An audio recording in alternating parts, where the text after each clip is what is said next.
सद्गुरु के सानिध्य में, सद्गुरु के सानिध्य में, सद्गुरु के सानिध्य में, समर्पण के संस्कार में आ जाती है जब कोई आत्मा, तो घट जाएगी उसके जीवन में अनुभूतियाँ, अनुभूतियाँ, अनुभूतियाँ, अनुभूतियाँ।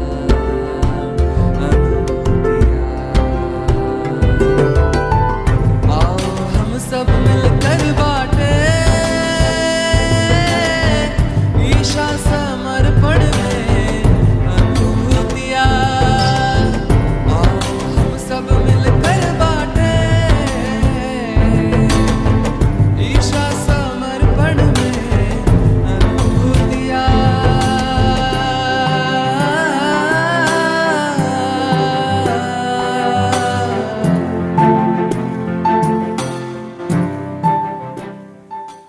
जय बाबा स्वामी।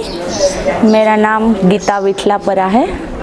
मैं अहमदाबाद में रहती हूँ और मैं 2006 से समर्पण ध्यान में जुड़ी। वो मेरे मिस्टर के कारण, वो उसका नाम है संजय विठलापरा, जो डायरो का प्रोग्राम करते हैं, उसी के कारण मैं इसमें जुड़ी। तो पहले तो मुझे ऐसा कुछ नहीं आ रहा था, मतलब ऐसा तो सब चलता ही रहता है, तो मैं किसी में भी मानती नहीं थी। लेकिन संजय में बहुत मैंने फ़र्क देखा, ध्यान करते करते उसमें बदलाव देखा, तो मैं भी इसके साथ बैठने लगी और मैं भी ध्यान में जुड़ गई। फिर 2006 से जैसे जैसे ध्यान करते गए तो हाँ, बोलते हैं ना, हस्बैंड वाइफ पूरी ज़िंदगी साथ में काट लेते हैं लेकिन विचार एक नहीं होते हैं।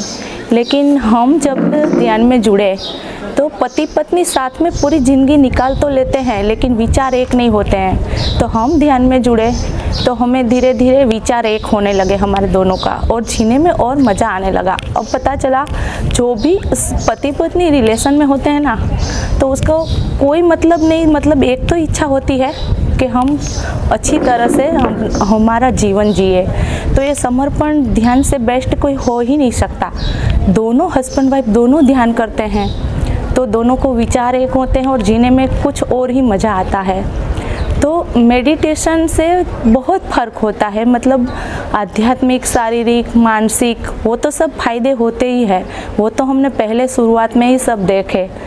धीरे धीरे जब गुरु कार्य का मौका मिला तो इसमें गुरुदेव बोलते हैं ना कि गुरु कार्य अब हम हमारे लिए करते हैं, वो एकदम सही बात है। क्योंकि हम पहले शिक्षक वर्ष आए, डॉक्टर वर्ष, जैन गुरु कार्य, तो हमने सब में भाग लिया। मतलब जैसे जैसे गुरु कार्य करने लगे हमारे अंदर की स्किल बाहर आई। तो पहले हम डॉक्टर वर्ष में गुरु कार्य किया तो डॉक्टर एकदम बौद्धिक स्तर के होते हैं, वो उसका जो प्रश्न होता है ना एकदम बुद्धि के स्तर का होता था। हमें भी पता नहीं होता वो क्या प्रश्न पूछेंगे, लेकिन धीरे धीरे अंदर से ऐसा जवाब आ गए कि उसको भी एक संतोष का भाव मिल रहा था। तो वो हुआ बुद्धि स्तर का कार्य। लेकिन जैसे जैसे हम जैन गुरु कार्य करने लगे तो जैन गुरुओं जो होते हैं ना, उसको तो पुस्तक का बहुत नॉलेज होता है, तो वो ऐसे ऐसे आध्यात्मिक प्रश्न करते थे, पता नहीं हमारे अंदर से कैसे जवाब निकलते थे। और उसको भी हमारे साथ बातें करने में, सत्संग करने में मतलब इतना आनंद आने लगे। तो वो शिविर करने को हाँ बोलते थे, हम शिविर, उसको भी हम शिविर करवाने जाते थे। तो सही बात है, गुरु कार्य करने से इतना अच्छा मौका हमें मिल रहा है कि हमारे अंदर की स्किल बाहर आती है। तो अभी महुड़ी आश्रम जो बन रहा है गुजरात में, वहाँ हम हर संडे जाते हैं गुरु कार्य करने के लिए। तो वहाँ खाना बनाना होता है। तो अभी 200-300 लोगों का जो खाना बनता है, हमें भी पता नहीं था कि हम इतना बना सकते हैं। तो वो वहाँ का किचन ट्रस्टी हैं अमूल भाई नागर, वो हम हर संडे हमें ले जाते हैं और हम वहाँ भी इतना अच्छी तरह से गुरु कार्य करने का आनंद मिलता है और हमारे अंदर की स्किल बाहर आती है। और रही बात डायरी प्रोग्राम की, तो हमें कभी 5 लोगों के सामने बोल भी नहीं सकती थी। तो मेरे पति हैं, वो बोलते थे तुम भी मेरे साथ आओ, मेरे पास बैठो, क्योंकि हमारे गुरु का संस्कार सभी साधक में आ ही रहे हैं। वो सभी पत्नी को है ना अपने घर की लक्ष्मी समझते हैं। तो जैसे गुरु माँ को साथ रखते हैं ना, वो भी हमें अपने साथ रखते हैं। तो मैं स्टेज पे बैठने भी मुझे शर्म आती थी, तो मैं उसे पीछे छिप कर बैठती थी। लेकिन धीरे धीरे वो देखते थे कि वो मेरे पीछे क्यों बैठ रही है, तो अब साथ में बिठाते हैं। कभी 5 लोगों के सामने जो बोल नहीं सकती थी, तो वो अब स्टेज पे भी गुरु कृपा में हमें बैठने को मिला है। कोई क्षेत्र ही ऐसा नहीं है जिस क्षेत्र में हमने काम नहीं किया है।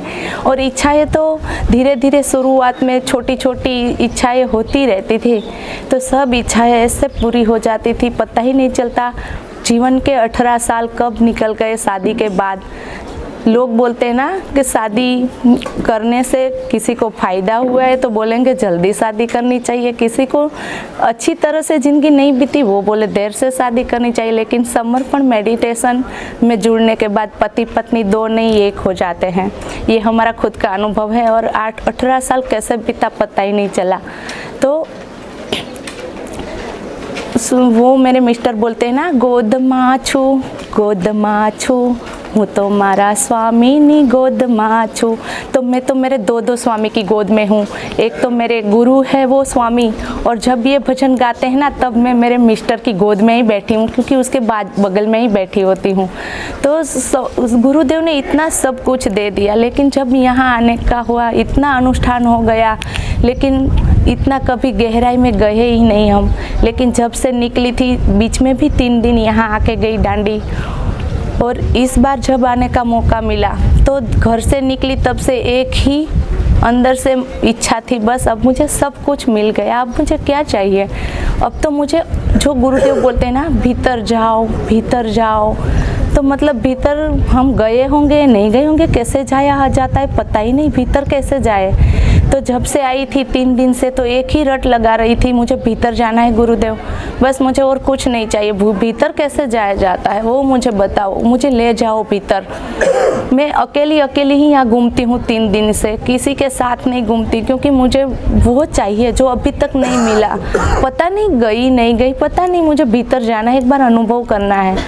तो 3 दिन से मैं अकेली ऐसे ही घूमती रहती थी। कल मैं जाके तालाब के किनारे बैठी तो ऐसे ही पानी को निहारती रही, देर तक पानी को निहारती रही, और एक ही अंदर से इच्छा थी कि अभी तो यहाँ वो शक्तियाँ है, गुरुदेव इतने स्तर के ऊपर गए हैं, वो आध्यात्मिक स्तर तो हमें तो पता ही नहीं कैसे जाया जाता है, वो कैसा अनुभव होगा, जो समाधि का अनुभव बोलते हैं शायद वो होगा, क्या पता कैसा होगा।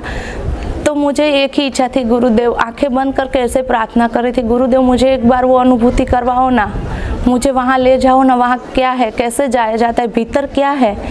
तो कल मैं ऐसे बैठे और एक पेड़ के नीचे बैठ गई तालाब के किनारे, और बैठी तो धीरे धीरे आंखें बंद होने लगी, और पता ही नहीं चला वो 2 घंटे शायद मैं ऐसे ही अवस्था में बैठी रही। मेरे ऊपर इतनी सारी चींटियाँ चल रही थी, जब 2 घंटे तक ऐसे आँख ही नहीं खुल पा रही थी, उठने का मन ही नहीं होता था। बस